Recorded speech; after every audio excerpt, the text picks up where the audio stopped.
Kaze cane muri kiganiro ca Dikobu nagira ngo imbere yuko twinjira mu kiganiro nyezina dusabe mushinga ntahe Samuel agihagarikiye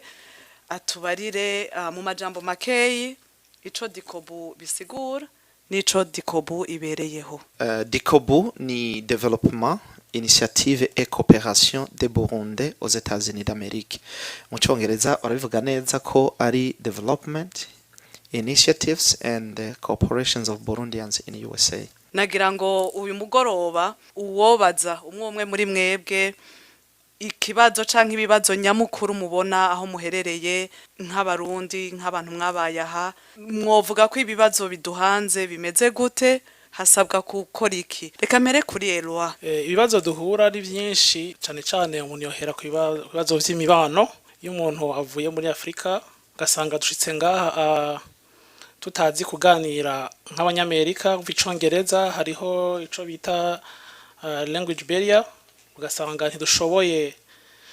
kwiintegra neza muri societe y'abanyamerika kandi birumvikana naho warize kaminuza y'u Burundi ukiga mu gisata c'icongereza ushitse ngaha abiragorana ntibishaka kubikorohera ca wiyumvira rero undi muntu avuye hariya adafise n'uwa mbere canke naho yabafise na secondaire na kaminuza banashaka ico kibazo kiramushikira.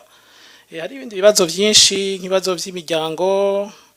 ibibazo by'uburezi ibibazo by'ubutunzi ndakuvuga nk'ubuzi turonka urumva ico kibazo ca mbere tugifise ikibazo ca culture shock de culture hakaca haba n'ikibazo cyo kutamenya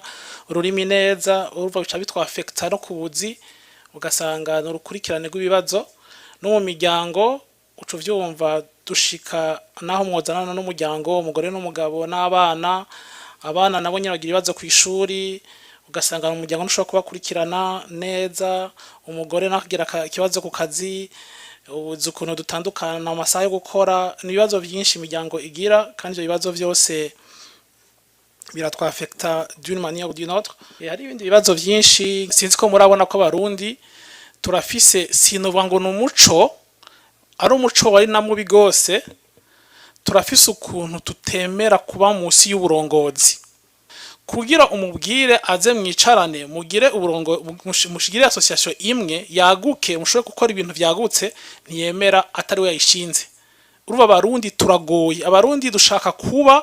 ntidushaka kuba munsi y'uburongozi ntari chef nta wundi muntu kandi ivyo murabizi na hari iwacu nuko bimeze sinzi ko iyo mico twayizanye no ngaha muri Amerika urumva bona naratanguje association tant que ntari president sinemera kuja mu yindi kuko sura kwitwara president wanagomba Dikobu ndashimira abayobozi ba Dikobu twanavuganye tuti kubera dushaka kuzana abantu benshi bashoboka Abarundi benshi bashoboka muri Dikobu tuje hamwe dukora ibintu bikomenga muri Amerika mbese no mu gihugu ciwacu tugende tujanye imigambi mu gihugu ciwacu tuzoraba ukuntu twagura board dushiremwa n'abandi bantu bashaka kutuzanira ivyumviro bishasha ndi kuvuga abantu twara ama association baba chef wa association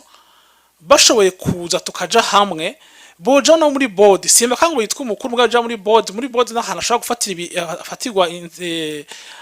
gufatirwa ivyemezo bikomeye akagira ijambo ivyumviro vyo bigashikirizwa hama twese tukevaluwa ahantu hamwe muri Dikobu naco gituma Dikobu yagiyeho